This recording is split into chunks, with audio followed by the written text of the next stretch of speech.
दोस्तों, आज की इस Gautam Buddha motivational story in Hindi के जरिए हम आपको बताएंगे कि बुद्ध के नजरिए से हमारी जिंदगी की कीमत क्या है।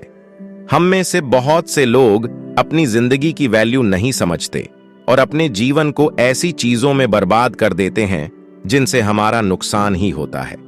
कुछ लोग अपनी जिंदगी शराब के पीछे बर्बाद कर देते हैं, तो कुछ लड़कियों के चक्कर में, और कुछ अपनी सारी जिंदगी पैसा पैसा करके बर्बाद कर देते हैं। आज की इस बुद्धा स्टोरी इन हिंदी के जरिए आप जानेंगे कि हमारी जिंदगी कितनी कीमती है और हमें अपनी इस कीमती जिंदगी को किस तरह जीना चाहिए।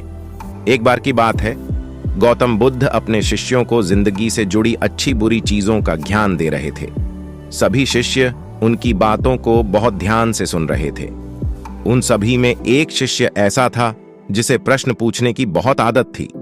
वो उठकर गौतम बुद्ध के पास गया और उनसे बोला, आप हमें जिंदगी के बारे में जो कुछ सिखा रहे हैं उस सब का क्या फायदा, क्योंकि हम में से बहुत से बच्चों को यह भी नहीं पता कि हमारे जीवन का मूल्य क्या है और ये जीवन हमारे लिए कितना कीमती है। पहले आप हमें ये बताइए कि इस जीवन का मूल्य क्या है। अपने शिष्य की बात सुनकर गौतम बुद्ध अपने कक्ष में गए और एक चमकता हुआ पत्थर का टुकड़ा लेकर आए।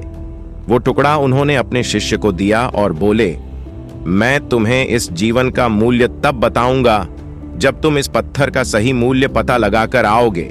साथ ही ये ध्यान रखना कि तुम्हें ये पत्थर का टुकड़ा किसी को बेचना नहीं है।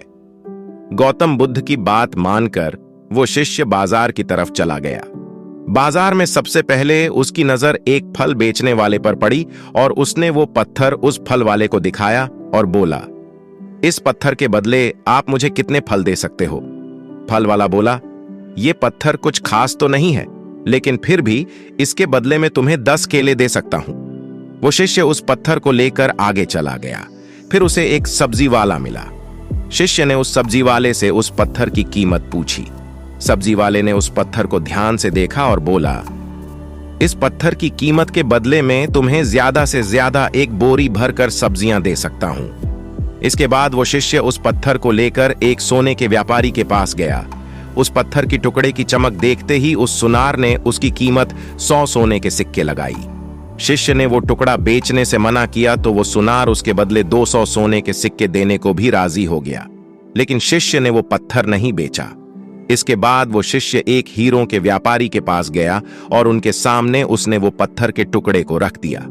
उस पत्थर को देखते ही हीरों के व्यापारी ने एक साफ कपड़ा बिछाया, उस पत्थर को उसके ऊपर रखा, फिर उसकी परिक्रमा की और हाथ जोड़कर उस पत्थर को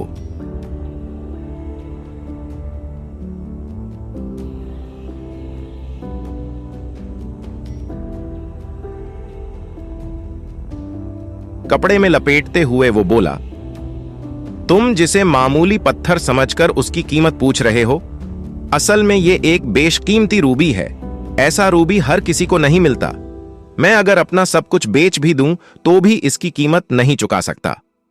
उस व्यापारी की बातें सुनकर वो शिष्य हैरान हो गया।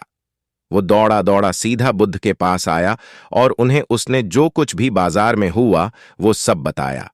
उसकी अचरज भरी बातें सुनकर गौतम बुद्ध बोले, तुम्हारे सवाल का जवाब इस रूबी की कीमत में ही छिपा है। हमारा जीवन भी एक रूबी है। रूबी की तरह ये भी बेशकीमती है, लेकिन हम इस बात को हमेशा नजरअंदाज करते हैं और अपने जीवन का मूल्य नहीं समझते। हम दूसरों को देखकर और उनके जैसा जीवन जीने की कोशिश में अपने जीवन की कीमत को कम कर देते हैं। हम ये सोचते हैं कि हमारी जिंदगी की कीमत वही है जो दूसरे हमें बताते हैं, लेकिन ये बात हमेशा ध्यान रखना कि सामने वाला अपनी हैसियत, बुद्धि और अपनी समझ के हिसाब से तुम्हारी कीमत लगाता है। इस कहानी की सीख, जिंदगी सिर्फ एक बार मिलती है, इसलिए इसको बर्बाद ना करें। अपनी जिंदगी को उतना ही कीमती समझें जितना कीमती आप अपने बैंक में रखें रुपयों को समझते हैं। आज के समय में लोग अपनी जिंदगी से ज्यादा कीमती प्यार, पैसों और दिखावे से भरी चीजों को समझते हैं। प्यार के चक्कर में लोग सुसाइड कर लेते हैं। पैसों के चक्कर में ऐसा काम करने लग जाते हैं जिससे उनकी जिंदगी बर्बाद हो जाती है। नाम कमाने के चक्कर में उल्टे सीधे काम करने लग जाते हैं। हमेशा याद रखें कि दिखावा करना जरूरी नहीं है। प्यार दोबारा मिल सकता है, पैसा फिर कमाया जा सकता है, लेकिन जिंदगी को फिर से पाया नहीं जा सकता। इसलिए अपनी इस बेशकीमती जिंदगी को अच्छे से जिएं, हर पल का आनंद लें। कभी ये ना सोचें कि आप इस दुनिया में किसी काम के नहीं हैं, न कभी ये सोचें कि आपकी जिंदगी व्यर्थ है, आपके होने या ना होने से कुछ फर्क नहीं पड़ता। जब भी ऐसे नेगेटिव विचार आपके मन में आए तो खुद को बस ये याद दिलाएं कि जीवन एक रूबी है और ये बेशकीमती है। हेलो दोस्तों, आशा है कि आपको ये स्टोरी अच्छी लगी होगी। स्टोरी अच्छी लगी हो तो स्टोरी को लाइक और अपने दोस्तों के साथ शेयर करें। तो मिलते हैं एक ऐसी ही स्टोरी में नेक्स्ट स्टोरी वीडियो में। अगर आप इस चैनल पर नए हैं तो आप मेरे इस YouTube चैनल स्टोरी एडा बाय AP को सब्सक्राइब करें। Thanks for watching.